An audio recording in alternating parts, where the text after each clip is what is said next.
त्वं शरणं ब्रजेश। खबर वन न्यूज चैनल में आपका अभिनंदन है। ज्योतिषीय मार्गदर्शन में हम सभी श्रोताओं का हार्दिक स्वागत करते हैं। कार्तिक पूर्णिमा का महापर्व है और भगवान विष्णु जिनके पीछे सूर्य का तेज शोभायमान रहता है। सूर्य नवग्रहों के राजा हैं और हर मनुष्य की कुंडली में, चाहे वो स्त्री हो या पुरुष, वो राजा जिस भाव में बैठता है और उसके साथ जो ग्रह बैठते हैं उनका विवेचन आपको हम विस्तार से बता रहे हैं। तो सूर्य हमारी आत्मा का प्रकाश है। यदि सूर्य के साथ चंद्रमा बैठा हुआ हो तो आप इसका मूल्यांकन कैसे करेंगे? तो सूर्य हर कुंडली के अंदर पिता समान होता है। अब सूर्य के साथ चंद्रमा बैठा हुआ है तो चंद्रमा एक परिवर्तनशील ग्रह है, चंद्रमा एक कलात्मक ग्रह है। तो सूर्य पिता है, तो पिता के साथ चंद्रमा का बैठना, चाहे वो आगे बैठे चाहे पीछे बैठे, हम ये कह सकते हैं कि इसके पिता बहुत ही ज़्यादा कलाकार हैं और बहुत ज़्यादा उनको यात्राएं करनी पड़ती हैं और उनके अंदर एक विशेष आकर्षण है। ये सूर्य और चंद्रमा का प्रभाव इस तरह देखते हैं। यदि सूर्य मंगल के साथ बैठता हो तो सूर्य पिता हैं और मंगल उनका अहंकार है। तो पिता थोड़ा अहंकारी है और पिता किसी पुलिस या सेना या कहीं भी किसी विशेष नेतृत्व के कार्य को करने वाला होता है। सूर्य यदि बुध के साथ बैठता हो या कुंडली में कहीं भी बैठा हो तो हम ये देखते हैं कि सूर्य माने पिता, बुध माने व्यापार, बुध माने शिक्षा, बुध माने बहुत बड़ी उसकी ज्ञान श्रृंखला। तो पिता या तो शिक्षित है या ज्ञान का प्रसारण करते हैं या बहुत बड़ा व्यापार करते हैं, ये इससे साफ दिखाई देता है। यदि सूर्य के साथ गुरु बैठता हो तो आप कह सकते हैं कि ये व्यक्ति बहुत ही बुद्धिमान है, वो पिता और उसके पास गुरु जैसा ज्ञान है और उस ज्ञान के लिए वह बहुत बड़ा संत भी हो सकता है, बहुत बड़ा प्रभावशाली वक्ता भी हो सकता है, क्योंकि सूर्य और गुरु जीवात्मा योग होता है। तो सूर्य और गुरु पिता बहुत ही ज़्यादा ज्ञानी है, बहुत ज़्यादा उससे सलाह लेने के लिए बड़े बड़े देश और विदेश के लोग आते हैं, ये इससे पता लगता है। गुरु के साथ शुक्र बैठा हो तो पिता की स्त्री भी बड़ी सुंदर है और पिता के पास धन भी बहुत है और धन प्राप्त करने में पिता को बिल्कुल भी दिक्कतों का सामना नहीं करना पड़ता जब गुरु और शुक्र का और सूर्य और शुक्र का योग होता है। सूर्य के साथ यदि शनि बैठा हो कुंडली में तो शनि कर्मचारी को कहते हैं। तो पिता नीचे काम करने वाला कोई कर्मचारी है, छोटे काम करने वाला कोई अपनी अनुभूति करता कर्मचारी है, सर्वेंट। सूर्य और शनि जिनकी कुंडलियों में पाया जाता है तो पिता बहुत निम्न श्रेणी के कार्य या किसी के अधीनस्थ कार्य करने वाला होता है और बहुत छोटे छोटे काम करता है।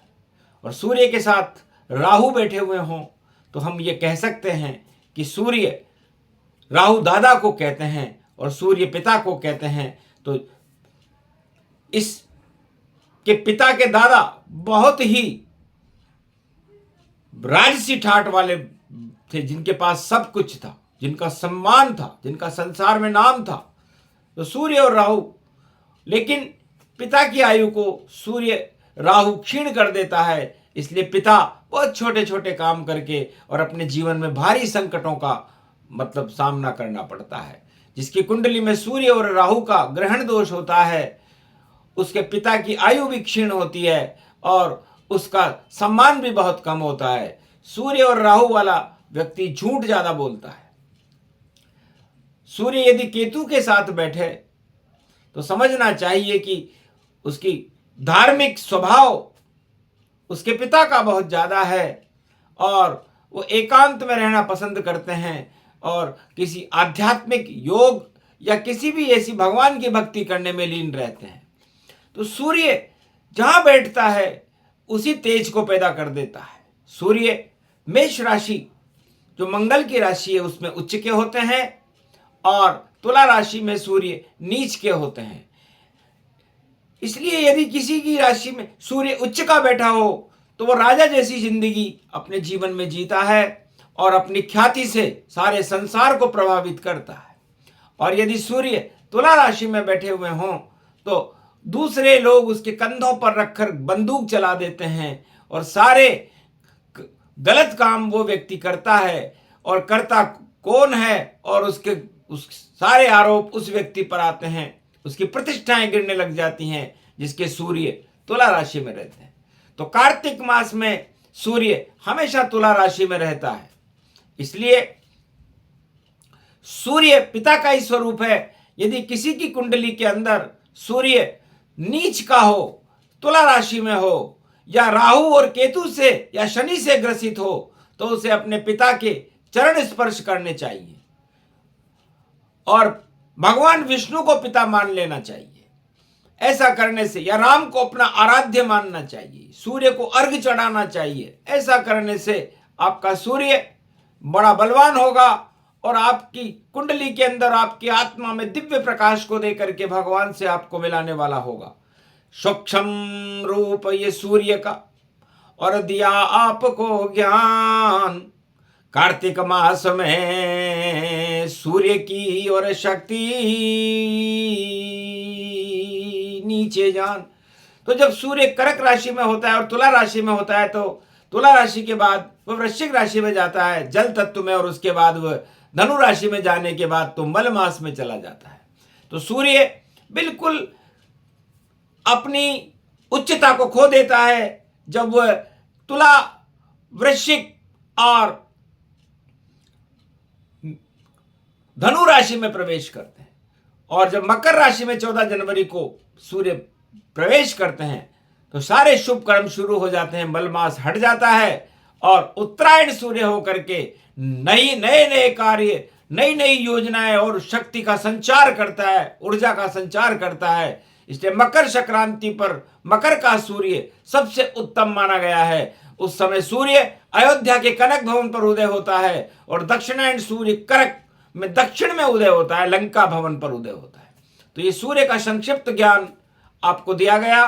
कार्तिक पूर्णिमा सत्यनारायण भगवान का प्रकाश इसी सूर्य से होता है, इसलिए कार्तिक स्नान चंद्रमा की साक्षी में होते हैं। लेकिन भगवान विष्णु को आराध्य मान करके जो कार्तिक पूर्णिमा का दर्शन करते हैं, भगवान विष्णु के दर्शन करते हैं, तीर्थों में स्नान करते हैं, दान और पुण्य करते हैं, उनका सूर्य यदि खराब भी हो, कुंडली में तुला राशि का भी हो या किसी राहु केतु शनि के साथ भी बैठा हो तो उसके शुभ फल कार्तिक स्नान पूर्णिमा का स्नान करने से मिलने लग जाते हैं। क्योंकि कार्तिक पूर्णिमा गुरु नानक देव का भी जन्मदिन है और प्रकाश पर्व है।